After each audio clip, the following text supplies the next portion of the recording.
Next item of business is a members' business debate on motion 19205 in the name of Ruth Maguire on the day of the imprisoned writer. This debate will be concluded without any questions being put. Could I ask those members who wish to speak in the debate, please, to press the request to speak buttons now. And I call on Ruth Maguire to open the debate. Ms Maguire, 7 minutes, please. Thank you, Presiding Officer. Every year on the 15th of November, PEN International and PEN centres around the world mark Day of the Imprisoned Writer and stand in solidarity with at-risk and imprisoned writers across the globe. I'd like to welcome representatives from PEN to the gallery and thank them for all the work that they do on this matter. Day of the Imprisoned Writer marks a moment to call for all imprisoned writers to be released and all at-risk writers to be protected. And I'd thank members from across the Chamber in supporting my motion and this debate today.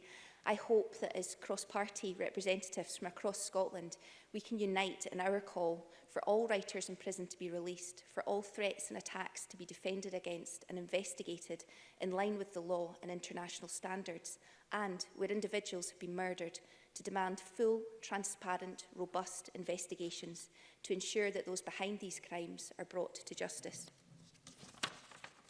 Freedom of expression is a fundamental human right. It's essential for society to function well. If we are to have good governance and democracy, if we are to have intercultural dialogue, if we are to have peace, we must have freedom of expression. And to anyone inclined to shut down freedom of expression in the name of their cause or their belief, no matter how benign or positive they feel their views are, I would ask them to reflect on what that means in the long run, reflect on where that leads. If I can quote Eichhorn, a closed, censored society will soon become something like an autocracy, with corruption and frightened servants instead of citizens. Presiding Officer, whether people in power like it or not, in the long run, critique, dialogue, different ideas, different opinions, robust challenge and scrutiny are essential, and writers everywhere provide just those things. They inform the public, they speak out for the marginalised, interrogate power, challenge censorship, and speak words that others need to hear. When writers are censored, imprisoned, attacked or murdered, the world loses vital voices that strengthen democracy everywhere. Globally, far too many writers, journalists, novelists, poets, essayists, translators, publishers, editors, playwrights, cartoonists, bloggers and citizen journalists are jailed. And across the globe, laws about defamation, hate speech, national security and blasphemy are misused by oppressive regimes to silence dissenting voices. There has never been a more dangerous time to be a journalist. According to Reporters Without Borders, in 2018, 80 journalists had been killed worldwide, while so far this year, 234 journalists, 136 citizen journalists and 17 media assistants have been imprisoned during the course of their duties, imprisoned for doing their jobs, informing the public, speaking out for the marginalised, interrogating power, challenging censorship and speaking words that others need to hear. According to the Committee to Protect Journalists, between 1992 and 2019, at least 1,354 journalists have been killed around the world. 31 journalists have lost their lives so far this year. On Day of the Imprisoned Writer, in addition to raising awareness of the plight of imprisoned writers in general, PEN uses the day to direct attention to several specific persecuted or imprisoned writers and their individual circumstances. Colleagues across the Chamber will, in their contributions, talk about the work of those individuals and the injustice around their situation that needs to be resolved. On Day of the Imprisoned Writer, we also read the words that others have tried to silence. Those who try to suppress their work should hear loud and clear. Censorship or imprisonment cannot silence the voices of writers. And today in the Scottish Parliament, we stand together to protect at-risk writers, to stand up for free expression. To close, Presiding Officer, I'd like to share the words of a poem of Behruz Bukhani, an Iranian Kurdish journalist, associate professor, human rights defender, poet and film producer, Now, this morning, Amnesty shared the very good news that he'd been freed. And I'm delighted that he'll be appearing at Word in Christchurch, where he can read his own words. In celebration of his freedom and in solidarity with writers still imprisoned, I'd like to share his poem, The Black Kite. Over Manus Island, a black kite flies. A few youths, still with energy to bear the difficulties of this prison camp, made it. The black kite flies, a messenger of freedom for us, the forgotten prisoners. It circles higher and higher above the camp, above the beautiful coconuts. Our eyes follow its flight. It seems to want to tear its rope. It breaks free, dances towards the ocean, flies far and again further until no one can see it. The youth stare into the empty sky after their impossible dream. Presiding Officer. Thank you very much. I now call on Rona Mackay to be followed by Tom Mason. Ms Mackay, please. Thank you, Presiding Officer. And can I thank my colleague Ruth Maguire for bringing this important debate to the Chamber. As a former journalist, this debate is particularly close to my heart. Despite never being in the line of danger myself, I believe freedom of speech and freedom to write are the foundations of our democracy. So I'd like to thank PEN and all those involved who work so tirelessly to ensure that persecuted, imprisoned and murdered writers around the world are given a voice after being so unjustly silenced. These brave men and women continue to risk their lives and their freedom every day in pursuit of the truth. So far in 2019 alone, 36 journalists have been killed and a further 341 are currently in prison. This isn't taking into account the number that have been imprisoned and released or are currently in exile. That is horrific and shocking. These heroes deserve to be celebrated, their cases deserve to be championed and their stories deserve to be told.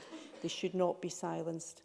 That's why I welcome the opportunity that this Parliament has to stand in solidarity with these at-risk or imprisoned writers. And I'm sure I speak on behalf of everyone in the Chamber when I say that the importance of the work these writers do in pursuit of truth and justice can never be understated, with each story being as important as the next.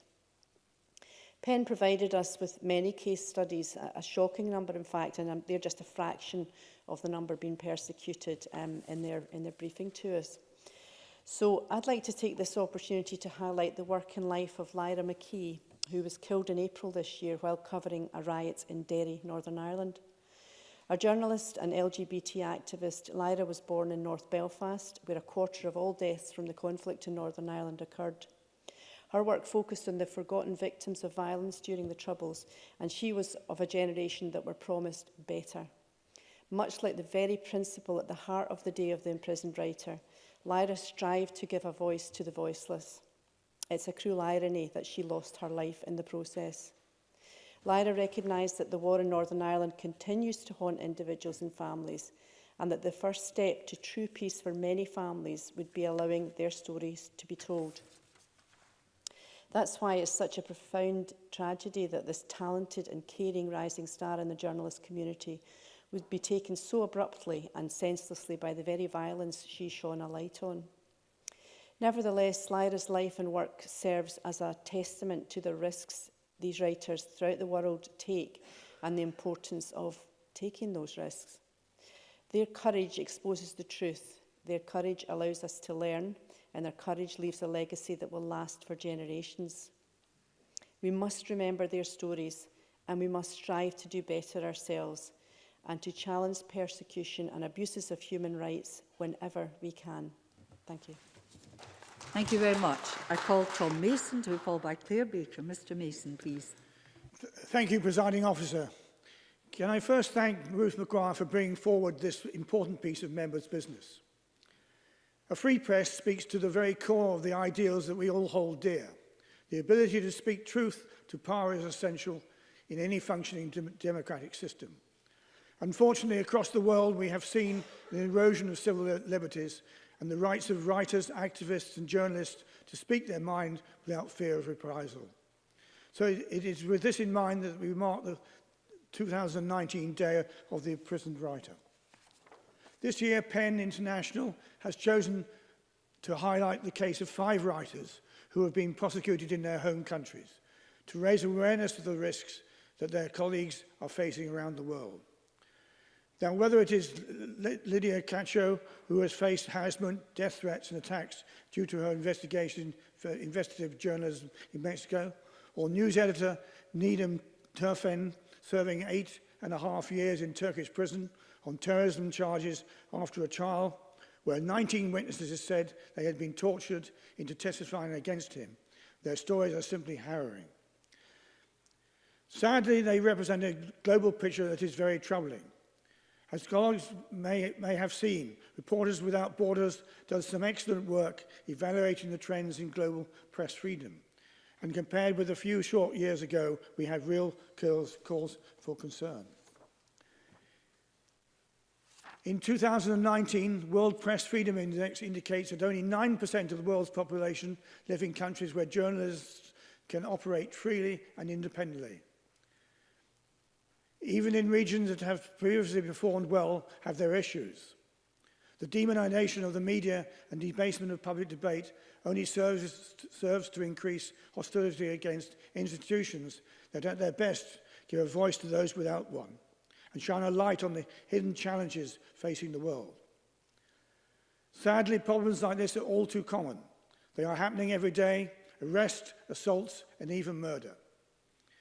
They can come at the hands of both institutions of the state as well as non-state actors. We all remember stories like those of Marie Colvin, James Foley, Stephen Sotloff, and more recently, Jamal Khashoggi and Lyra McKee, each a tragedy. The truth is that for each case we do hear about, there is no telling how many others we do not. Therefore, it is imperative that we take every opportunity to set out the absolute and indeed resolute belief that we all share in the right to freedom of speech and expression. Presiding officer, in 1787, Thomas Jefferson wrote that, "Were it left to me to decide whether we should have a government without newspapers or newspapers without government, I should not hesitate at a moment to prefer the latter. A free society relies on the freedom of expression, on the ability of ordinary citizens to question and to criticize those who hold political power.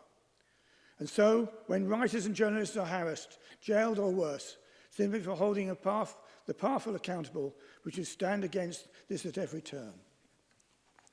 As politicians, we might not like everything that is said about us. However, critical comment comes with the territory, and that must always be the case. I welcome this opportunity to mark the day of the imprisoned writer, and I hope that the year ahead sees vast improvement in the treatment of writers and journalists across the world, because quite honestly, democracy depends on it. Thank you very much. Thank you very much, Mr Mason. I call Claire Baker to be followed by Gillian Martin. Ms Baker, please. Thank you, Presiding Officer. I thank Ruth Maguire for bringing this debate to Parliament. Ahead of tomorrow's Day of the Imprisoned Writer, this is a welcome opportunity for us to voice our support for those writers who are being persecuted, imprisoned and exiled across the globe. We also have a responsibility as parliamentarians to consider what role we have in working with organisations like PEN International and Amnesty International and Reporters Without Borders and others on continuing to apply pressure on governments to highlight and address the issues raised. We live in a democracy and we have freedoms that many others do not. We have often fought hard to hold these rights and we are able to fight to protect them while others cannot.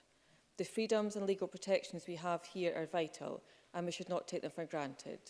The Day of the Imprisoned Writer serves as a reminder that many parts of the world do not have such commitments, that people find themselves imprisoned, persecuted and executed for acting in a way that we would see as entirely normal. There are parts of the world where people are taking risks every day in just expressing their creativity or their views. The importance of maintaining creativity and upholding its place in society is crucial, and we must all seek to do all we can to ensure such freedom of expression is not something that people are denied. We must support those making personal sacrifices to defend and uphold these human rights and fight against any attempt to censor or otherwise restrict the exchange of ideas. I thank Amnesty International UK for its briefing for this debate. and for its continued work in sharing the voices of writers who have seen their human rights compromised for exercising freedom of expression. The briefing highlights some of its current and recent cases, and along with the PEN International case list, focuses attention beyond the numbers and tells us the stories of the individuals we are talking about today. Each individual case of a writer imprisoned, exiled or executed is a story deserving of our attention. Each of these cases underline the need for action, and I welcome that some of the stories are being shared today. In Uganda, Stella Nzazi was sentenced to 18 months in prison following a Facebook post insulting President Museveni. She founded a campaign to provide sanitary pads to schoolgirls, a campaign that has been successful in Scotland, and we've had a very open debate about that. And we should recognise that in other countries this has led to women being imprisoned. In Egypt, Gala El-Bahiri was sentenced to 3 years imprisonment for insulting the military and spreading false news. The charge is related to a book of his poetry. In other cases, it is not always legal or judicial action that is taken against writers. In Cuba, Frances Sanchez Rodriguez and Ileana Alvarez were sentenced to exile following persistent harassment and restrictions. They are husband and wife poets and independent journalists. The freedom of the press and all writers is an important part of our culture and society. We defend our right to speak and to write about our views, and the contribution of writers is something we are able to celebrate. Each year, the International Book Festival in Edinburgh is just one of the events in which we are able to do that. An important part of the festival is the Imprisoned Writers series, run by PEN and Amnesty International, which shares writing by those who have had their freedom of expression denied or threatened. The contrast of the stories of those imprisoned for their writing within a festival we have in Edinburgh that is about celebrating literature is a stark reminder of the challenges that these authors face. The Day of the Imprisoned Writer seeks to raise awareness of the situation of these individuals across the globe. The power of the written word is vital in spreading messages, in communicating ideas and in connecting individuals and groups. But it can also make writers a target for oppressive regimes and other actors who seek to prevent such activity. The freedom to speak as we choose and for our words to be shared must not depend on where a person lives or what they seek to write. Freedom of expression is central to creativity, to communication and to societies, and we must do all we can to not only highlight instances where it is prevented, but to protect where it exists and promote change where it does not. Thank you. Thank you very much. I call Gillian Martin to be followed by John Finney. Ms Martin.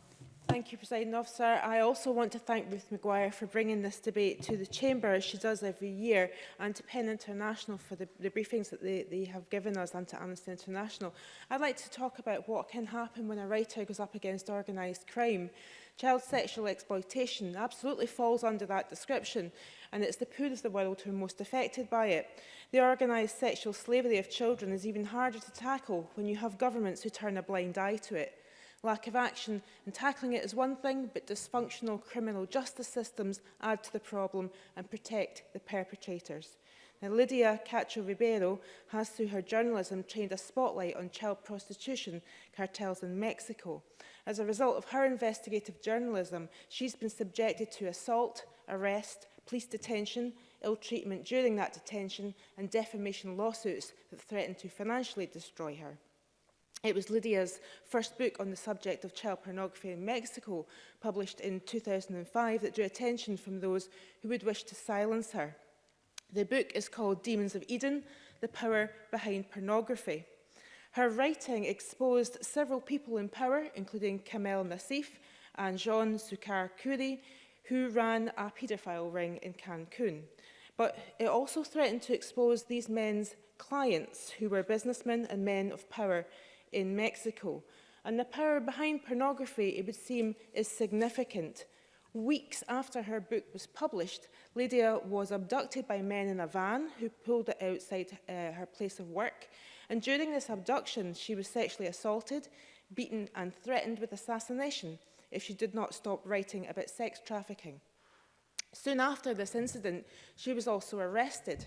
In 2007, after a 2-year period of legal action following her arrest and detention, she was cleared of all charges, and she has tried since then to get legal redress for her ill treatment, but to no avail. Throughout this whole time, she's been the target of harassment and threats due to her investigative journalism. But still, she persevered. She kept writing, and she set up a shelter for women and girls who've been victims of sex trafficking. The intimidation continues, and she says that she has to date received 27 death threats because of her work. But she was determined to stay in Mexico, run the shelter, and keep writing about the organised crime of sexual exploitation and gender-based violence. On July the 21st, 2019, someone invaded her home, killed her 2 dogs, and stole reporting records by way of her recorder, laptop, and other equipment. And this summer, Lydia reluctantly left Mexico to live in exile in London, because she knows that the justice system in Mexico will not protect her, and she may be murdered if she stays. Persecution by the state is something we will hear a lot about today, but enabling of violent crime against journalists by the state is arguably as bad. Solidarity with you, Lydia, as you use your voice to save women and girls' lives. Mexico needs you. You need to go back, you need to keep reporting, and you need to be protected as you do so. Thank you. Thank you very much. I call John Finney to be followed by Joan McAlpine. Ms McAlpine is the last speaker in the open debate. Mr Finney, please. Thank you very much, President Officer. Can I congratulate Ruth Maguire on bringing this important motion to us today? Now, my late mother used to say, you only know what you know, but of course you only know what you're told, and key to that is the people who would deliver that information to you, writers, journalists, and indeed photographic journalists. And building on the good news that Ruth Maguire said earlier about Benruz Buhani, last year my colleague Andy Whiteman highlighted the case of Oleg Sentsov, the Ukrainian filmmaker jailed by Russian authorities for 20 years. So some good news to report there too. He was released on the 9th of September following a prisoner swap. Even better news, November 26, he will receive the Sakharov Prize in the European Parliament. So we hear a lot of gloom, but it's important we're positive too, because on the Reporters Without Borders website, they talk about that at the turn of the century, nearly half the world's population still lacks access to free information. Now, we could spend a long time, I suspect you wouldn't want us to, Presiding Officer, discussing what we mean by free information, but that's a debate in itself, and of course reporters and writers have an important role to play in that current debate.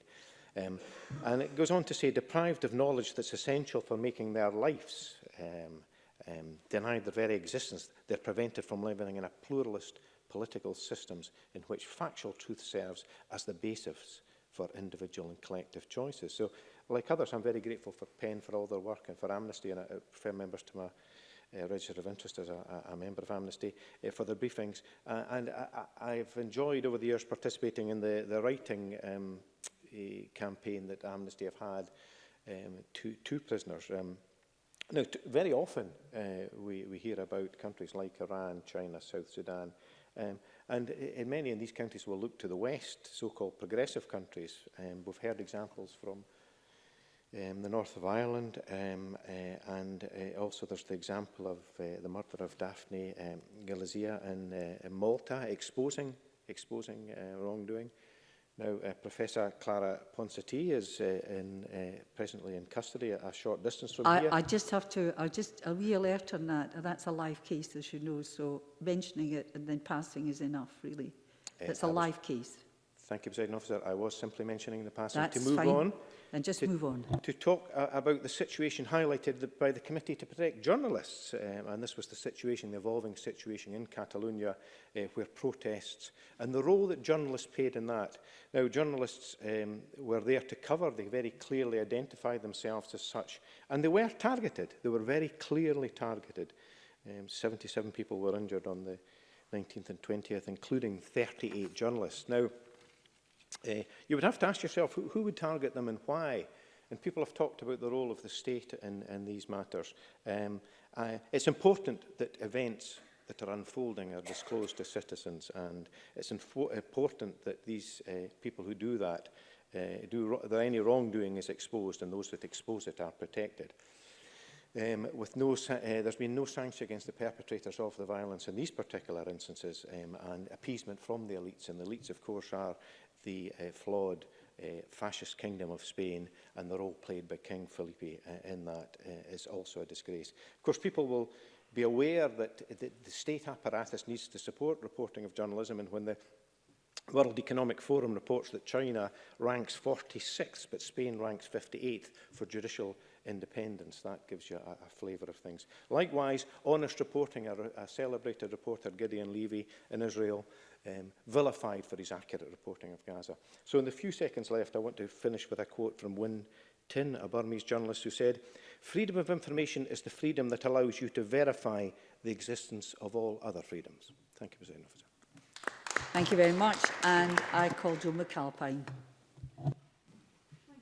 Presiding Officer, I'd like to congratulate Ruth Maguire on securing this important debate, and also Scottish Pen for taking it forward and for their briefing for us today. As someone who had worked as a journalist all my life until coming into Parliament, I know what a great privilege it is to be able to write in a society where you have the freedom to do so. And Ruth Maguire outlined the shocking statistics of journalists being imprisoned around the world. Hundreds of journalists, including citizen journalists, which I think we have to bear in mind that it's not just newspapers now. Many of the people who are persecuted are, for example, bloggers. And of course, she mentioned the shocking figure of 1,354 journalists who have been killed since 1992 around the world.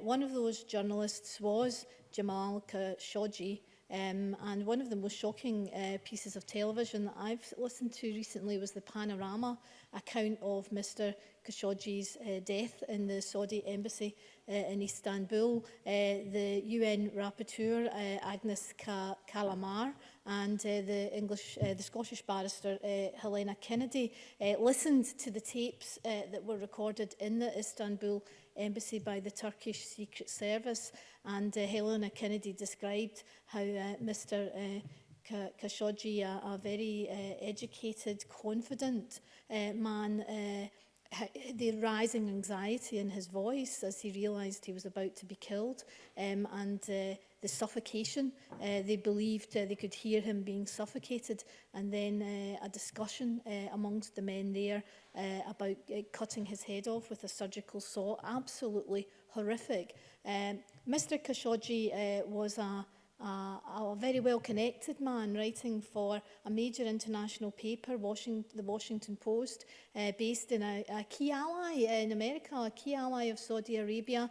He was quite a wealthy man from a well-connected family, but he was not protected. He was murdered, and if Mr Khashoggi can be murdered by the Saudi regime, you know, what hope is there for the many other writers that are imprisoned by that country? I'm grateful to Scottish Pen for highlighting the plight of some of those writers. Raif Badawi, who was sentenced to 1,000 lashes, absolutely barbaric. Also Ashraf Fayada, the poet and artist who was arrested by the religious police in 2013 in a cafe following a complaint that he was cursing God and promoting atheism, and his poetry was used in evidence against him, and at one point he was threatened with execution. Absolutely barbaric. I also wanted to mention some writers who are not in the briefing by Pen, which is very extensive, of course, and that is the many number of feminists and women activists who have been detained in Saudi Arabia since a crackdown in May 2018. These are women who were previously campaigning against the driving ban and the guardianship laws, because, as we all know, women are treated worse than chattels in Saudi Arabia. I want to highlight two of those women's cases. Lujin Al-Hatul, who's just 30, and Nouf Abdel Aziz Al-Jarawi. We don't know where Nouf is at all. Lujin is a well-known activist who has been offered release but refused to take that offer up because it was on the condition that she denied that she had been tortured. And we know from many investigations that these women were tortured, threatened with rape and death, and have been held for an inordinate amount of time. it's absolutely dreadful what's happening in Saudi Arabia, all the more so because, of course, they are a key ally. Since 2017, Saudi Arabia has benefited from £719 million in UK licences for arms, despite their treatment of writers, including feminists, despite the human rights abuses in Yemen, and despite the murder of Mr Khashoggi. It's absolutely appalling that the UK does business with Saudi Arabia, given this treatment of writers and indeed other citizens of that country. I regard it as a great source of shame. Thank you very much. Thank you very much. I now call on Fiona Hislop to close for the Government. Cabinet Secretary, please. Presiding Officer, I want to thank Ruth Maguire for promoting today's debate and her recitation of the Black Kite. I want to thank members for their contributions, and I join them in supporting the Day of the Imprisoned Writer. I also want to express my gratitude, as Ruth Maguire did, to Scottish Pen, Amnesty International and others for their efforts to raise awareness of the difficulties that many writers face today. It is essential that we continue to stand in solidarity with imprisoned writers around the world and add our voices to calls for freedom and justice.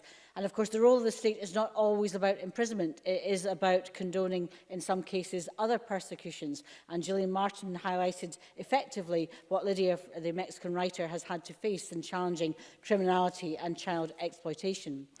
Writers and journalists play a critical role in upholding democracy and freedom, as John Finney set out, and whenever they come under attack, the liberties we all enjoy across the whole of society are put at risk. As Rona Mackay said, freedom to write is the foundation of our democracy. Tom Mason said, free society needs freedom of expression.